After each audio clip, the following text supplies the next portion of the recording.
નમસ્તે વિદ્યાર્થી મિત્રો, ચેપ્ટર નંબર 3 દ્વિચલ સુરેખ સમીકરણ યુગ્મ. આ ચેપ્ટરમાં આપણે છેલ્લા 3 દિવસથી જે દાખલા જોઈએ છે ને એ આપણે પહેલા જે દાખલા કરીને એના કરતાં થોડા ડિફરન્ટ અને ડિફિકલ્ટ છે, થોડા વધારે નહીં.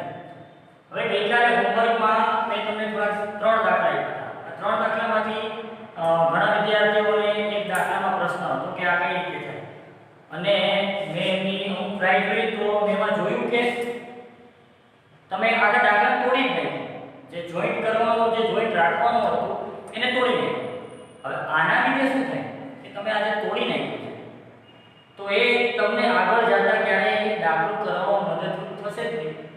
એટલે આના લીધે તમારે એ જે દાખલો જે રીતે થવો જોઈએ એ રીતે થશે નહીં, અને પછી તમને એમ થાય કે હવે દાખલો મને આવડતો નથી. તો બધાની ડિમાન્ડ પર એ હોમવર્કનો જે દાખલો હતો એ આપણે અહીંયા જોઈ લઈએ. રકમ કઈ આવી છે 27 ના છેદમાં 2x 3y માઈનસ 12 ના છેદમાં 2x 3y બરાબર -1, અને અહીંયા છે 36 ના છેદમાં 2 અને કૌંસમાં 2x 3y માઈનસ 9 ના છેદમાં 3 કૌંસમાં 2x 3y બરાબર 1.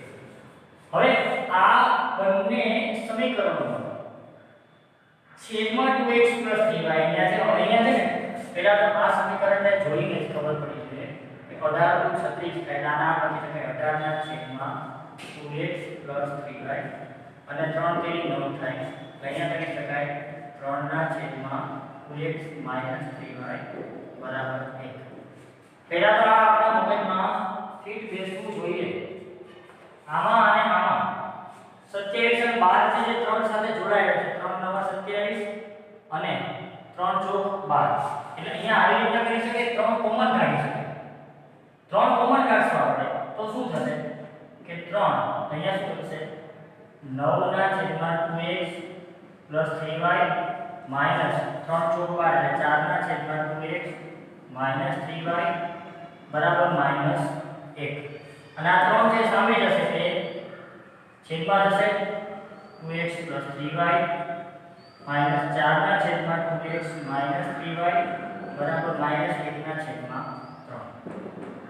આ સમીકરણનું એવું સ્વરૂપ, આમાં પણ 3 કોમન નીકળી શકે એમ છે, એટલે 3 * 18 3 * 3. તો અહીંયા પણ 3 કોમન કાઢીએ તો 3 કોમન કાઢો તો 6 ના છેદમાં 2x 3y -1 ના છેદમાં 2x 3y બરાબર 1. અને હવે આ 3 છેદમાં જશે એટલે 6 ના છેદમાં 2x 3y -1 ના છેદમાં 2x 3y બરાબર 1 ના છેદમાં 3. હવે અહીંયા 2x 3y છે, અહીંયા પણ છેદમાં 2x 3y છે, અહીંયા 2x 3y છે, અહીંયા 2x 3y છે. તો દરેક છેલ્લા 3 દિવસથી હું કહું છું કે જે સરખું દેખાય એના બરાબર જ આપણે ધારવાનું છે. હવે ધારો કે 1 ના છેદમાં 2x 3y બરાબર 1 અને 1 ના છેદમાં 2x 3y બરાબર 2. હવે કિંમત અહીંયા મૂકી દઈએ તો શું થશે 9a - 4b બરાબર -1 ના છેદમાં 3, અને અહીંયા 6a - 1 ના છેદમાં 2x 3y બરાબર 2 એટલે -b બરાબર 1 ના છેદમાં 3. આને આપણે કહીએ સમીકરણ નંબર 1, અને આમાં b ને કરતા બનાવી શકીએ આપણે. તો b બરાબર શું આવશે 1 ના છેદમાં 3 - 6a. હવે આ જો મેં એમ્પિયર કરતા બનાવ્યું છે કે સાચું છે કે ખોટું પહેલા નહીં વિચારવાનું. માઈનસ ની સામે જાય તો પ્લસ 1 ના છેદમાં 3 અહીંયા આવશે એટલે માઈનસ. એટલે એનો મતલબ શું થયું કે અહીંયા ભૂલ છે. જો આ ભૂલ હું કરું છું શા માટે કે તમને ખ્યાલ રહે કે જ્યારે આપણે કરતા બનાવતા હોય ત્યારે જે માઈનસ છે એ પ્લસ થાય, તો ધ્યાન રાખવાનું કે આ માઈનસ ની સામે જશે એટલે પ્લસ થાય. એ ઓકે. તો અહીંયા 6 એ તો ક્યારે થાય છે, તો 6 એ માઈનસ ન થવા જોઈએ, એ પ્લસ થાય. એટલે આ પદ આવી રીતના લખાશે 6a - 1 ના છેદમાં 3. આ સમીકરણ નંબર 2. હવે કઈ કરવાનું, આ સમીકરણ 2 ની જગ્યાએ સમીકરણ 1 માં મૂકતા. હવે સમીકરણ 2 ની કિંમત સમીકરણ 1 માં મૂકતા.